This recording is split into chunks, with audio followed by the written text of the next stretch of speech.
En estos últimos años, a su vuelta de Levante, Ricardo, duque de Portland, el joven lord célebre antaño en toda Inglaterra por sus fiestas nocturnas, sus victoriosos pura sangre, su ciencia de boxeador, sus cacerías de zorros, sus castillos, su fabulosa fortuna, sus viajes de aventuras y sus amores, no se había dejado ver. Una sola vez, al oscurecer, se había visto su secular carroza dorada atravesando Hyde Park con las cortinillas cerradas, a plena carrera y rodeada de jinetes portando antorchas.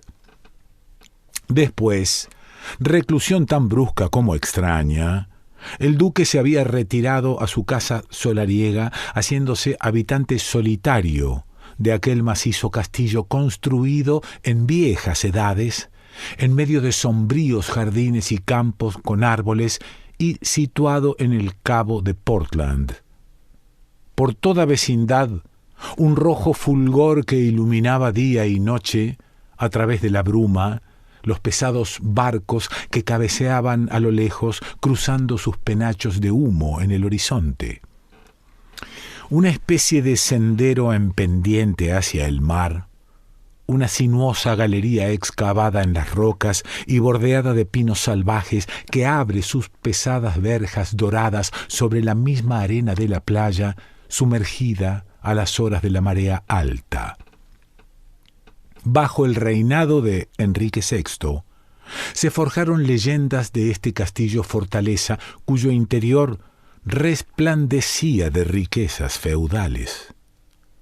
En la plataforma que une las 7 torres, veían aún, esculpidos en piedra entre las almenas, un grupo de arqueros y algunos caballeros del tiempo de las cruzadas, todos en actitudes de combate.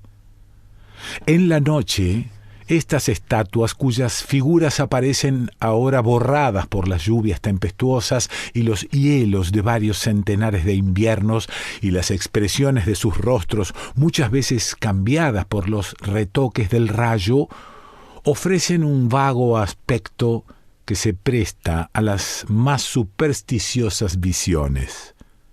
Y cuando, levantadas en masa multiformes por una tempestad, se estrellan las olas en la oscuridad contra el promontorio de Portland, a la imaginación del paseante perdido, ayudada por la iluminación de la luna entre las sombras graníticas, se puede presentar frente al castillo algún antiguo asalto sostenido por una heroica guarnición de soldados fantasmas contra una legión de malos espíritus.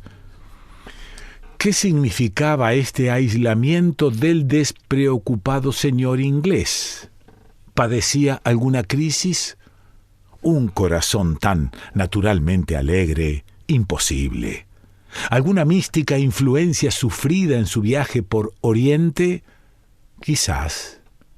En la corte se inquietaban por esta desaparición. Un mensaje de Westminster de la propia reina había sido dirigido al Lord Invisible. Acodada cerca de un candelabro, la reina Victoria estaba atareada aquella tarde de audiencia extraordinaria.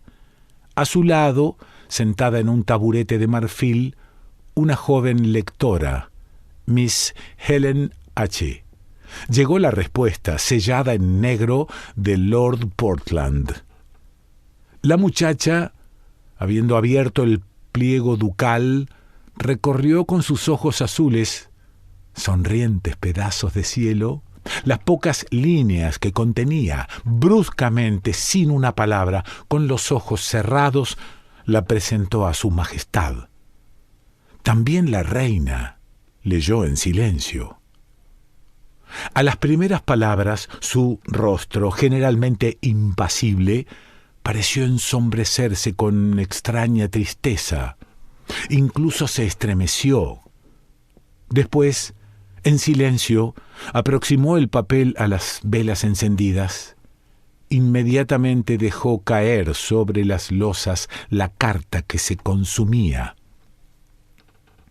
«Milords», dijo a los pares, agrupados a escasa distancia, no volverán a ver a nuestro querido duque de Portland. Ya no acudirá más al Parlamento. Lo dispensaremos de ello mediante un privilegio. Su secreto debe ser respetado. No se preocupen más por él y que ninguno de sus huéspedes intente jamás dirigirle la palabra. Después, despidiendo con un gesto al viejo correo del castillo, le dirás al duque de Portland lo que acabas de ver y de oír, agregó, lanzando una mirada a las cenizas negras de la carta. Tras estas palabras misteriosas, la reina se había levantado para retirarse a sus habitaciones. Sin embargo, al ver a su lectora, que se había quedado inmóvil y como dormida, con la mejilla apoyada en su brazo joven y blanco sobre el moaré purpúreo de la mesa, la reina, sorprendida aún, murmuró dulcemente: «¿Me sigues, Helen?». Como la muchacha persistiera en su actitud, todos los presentes corrieron hacia ella. Sin que palidez alguna revelara su emoción, ¿cómo iba a palidecer una flor de lis? Se había desvanecido. Un año después de las palabras pronunciadas por su majestad, durante una tormentosa noche de otoño, los navíos que pasaban a algunas leguas del cabo Portland vieron el castillo iluminado. No era la primera de las fiestas nocturnas ofrecidas a comienzos de cada estación del año por el Lord ausente. Y daban que hablar, pues su sombría excentricidad alcanzaba lo fantástico y el duque no asistía jamás a ellas. No era en las habitaciones del castillo donde se daban las fiestas. Nadie había vuelto a entrar allí. El mismo Lord Ricardo, que habitaba en solitario un torreón, parecía haberlas olvidado. Desde su vuelta había mandado cubrir con inmensos espejos de Venecia los muros y las bóvedas de los vastos subterráneos de su mansión. El suelo estaba ahora enlosado de mármoles y de brillantes mosaicos. Cortinas de trama vertical entreabiertas por franjas de cadeneta separaban una serie de salas maravillosas donde bajo magníficas balaustradas de oro iluminadas aparecía un conjunto de muebles orientales con arabescos preciosos en medio de vegetaciones tropicales, fuentes de agua perfumada sobre pórfido y hermosas estatuas.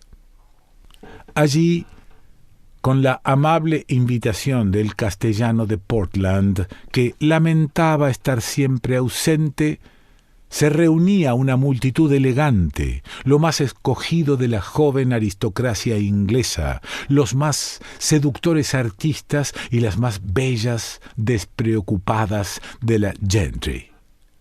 Lord Ricardo estaba representado por uno de sus amigos de antes y comenzaba entonces una noche principescamente libre.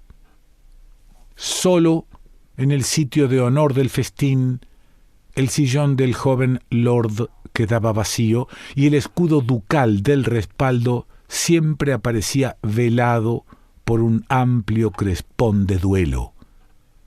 Las miradas, muy pronto encendidas por la embriaguez, se volvían gustosamente a presencias más encantadoras. Así, a medianoche, se ahogaban bajo tierra en Portland, en maravillosas salas, entre aromas de flores exóticas, las risas, el tintineo de las copas, las canciones ebrias y la música. Pero si a aquella hora se hubiera levantado de la mesa alguno de los convidados y, para respirar el aire del mar, se hubiese aventurado al exterior, en la oscuridad, por la playa, entre las ráfagas de desolados vientos, quizás hubiera percibido un espectáculo capaz de turbar su humor optimista, al menos para el resto de la noche. En efecto, frecuentemente y a aquella misma hora, por las vueltas del sendero que conducía hacia el mar, un caballero, envuelto en amplia capa, cubierto el rostro por una máscara de seda negra a la que estaba adaptada una capucha circular que ocultaba toda la cabeza, se encaminaba, la lumbre de un cigarro en la mano enguantada, hacia la playa. Como en fantasmagoría de gusto anticuado, le precedían 2 servidores de cabellos blancos, a algunos pasos le seguían otros 2 con humeantes antorchas rojizas.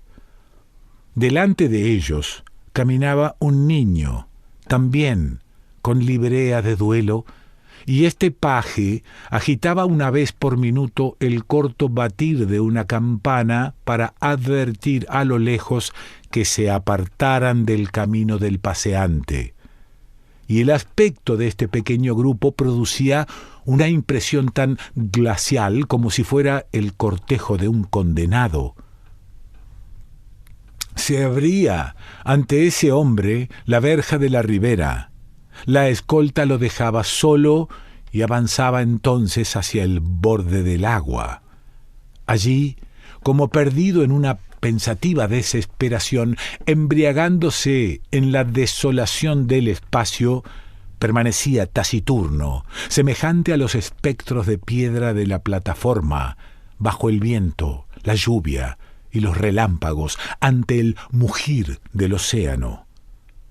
Tras una hora de meditación, el tétrico personaje, acompañado siempre de las antorchas y precedido del sonar de la campana, volvía por el sendero hacia la torre y, frecuentemente, vacilando, se agarraba a las asperezas de las rocas.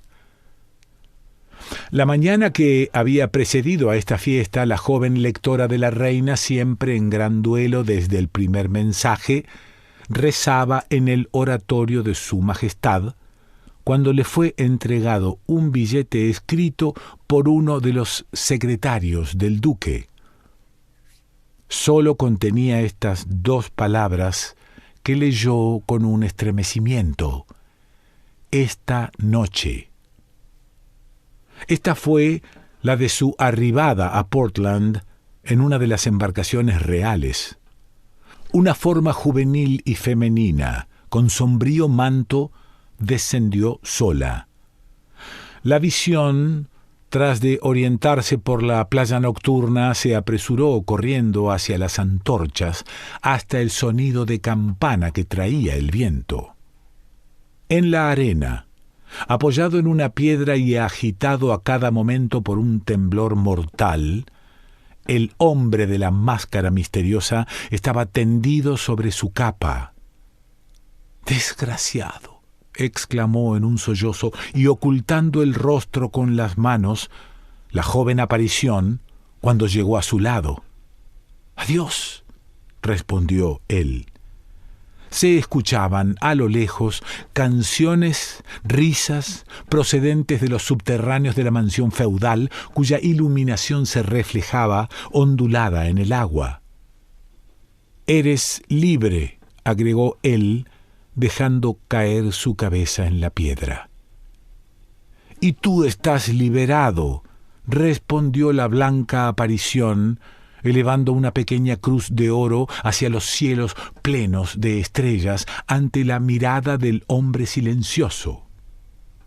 Después de un gran silencio, y como ella permaneciera así ante él, inmóvil, con los ojos cerrados: «Hasta luego, Helen», murmuró, cuando, tras una hora de espera, se aproximaron los servidores, vieron a la muchacha de rodillas sobre la arena y rezando cerca de su dueño. «El duque de Portland ha muerto», les dijo. Y apoyándose en el hombro de uno de los viejos, volvió a la embarcación que la había traído.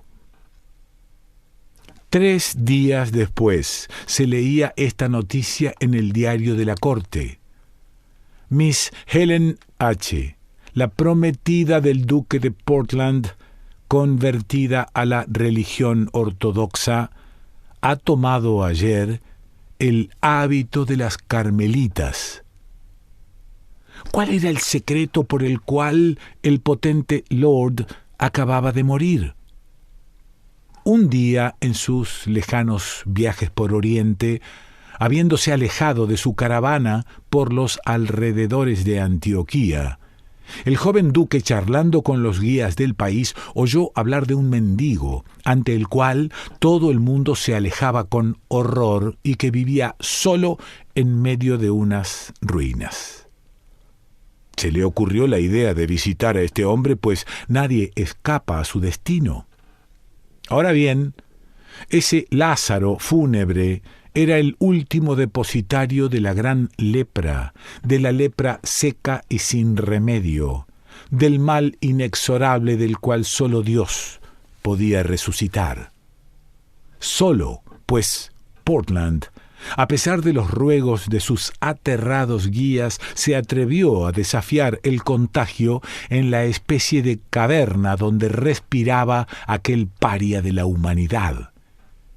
Y allí, por una fanfarronada de gran gentilhombre, intrépido hasta la locura, dándole un puñado de oro a ese agonizante miserable, el pálido señor le había dado la mano.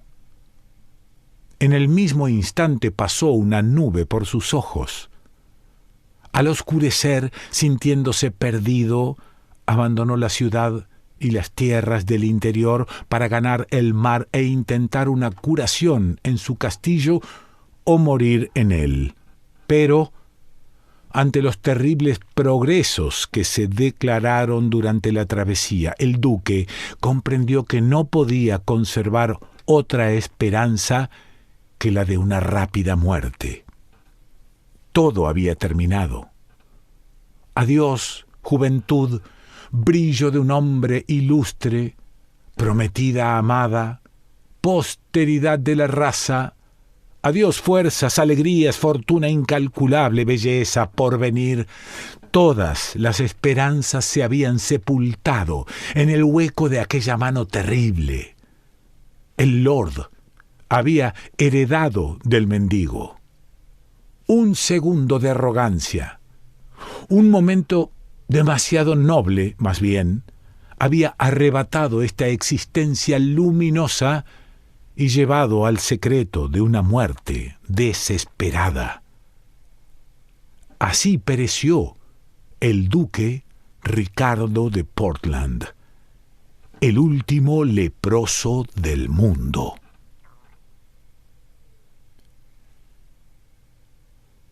Villers de l'Isle Adam.